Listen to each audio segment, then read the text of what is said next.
বলিউডে অভিষেক হতে যাচ্ছে আমির খানের ছেলে জুনায়েদ খানের। প্রকাশ্যে এসেছে তার প্রথম সিনেমার পোস্টার। জুনায়েদ খান ও জয়দীপ আহলাওয়াত অভিনীত মহারাজের পোস্টারের পাশাপাশি এর মুক্তির তারিখও প্রকাশ করা হয়েছে। আগামী 14 জুন মুক্তি পাবে সিনেমাটি। তবে জুনায়েদের প্রথম সিনেমাটি প্রেক্ষাগৃহে মুক্তি পাচ্ছে না, এটি মুক্তি পাচ্ছে ওটিটি জায়ান্ট নেটফ্লিক্সে। মহারাজ পরিচালনা করেছেন উই আর ফ্যামিলি এবং হিচকির মতো জনপ্রিয় সিনেমা নির্মাতা সিদ্ধার্থ পি মালহোত্রা।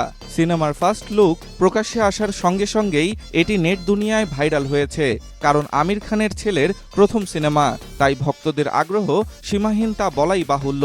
সিপাহী বিদ্রোহের বছর কয়েক পরের 18 শতকের পটভূমির সত্য ঘটনার উপর ভিত্তি করে নির্মিত মহারাজ সিনেমার গল্পে দেখা যাবে কিভাবে একজন সাধারণ ব্যক্তি অন্য মানুষদের এবং সমাজকে সাহায্য করে। জুনায়েদ খান ছাড়াও সিনেমাটির গুরুত্বপূর্ণ ভূমিকায় দেখা যাবে জয়দীপ আহলাওয়াত, শর্বরী ওয়াঘ ও শালিনী পাণ্ডেকে। এর চিত্রনাট্য লিখেছেন বিপুল মেহতা ও স্নেহা দেশাই। যশরাজ ফিল্মের এন্টারটেইনমেন্টের ব্যানারে এটি প্রযোজনা করেছেন আদিত্য চোপড়া। জুনায়েদ খান আমির খান ও তার প্রথম স্ত্রী রীনা দত্তের সন্তান। প্রথম সিনেমা মুক্তির আগেই জুনায়েদ যুক্ত হয়েছেন আরও একটি সিনেমায়। সে ছবিতে তার বিপরীতে আছেন দক্ষিণী অভিনেত্রী Sai Pallavi. Desk report, star সংবাদ।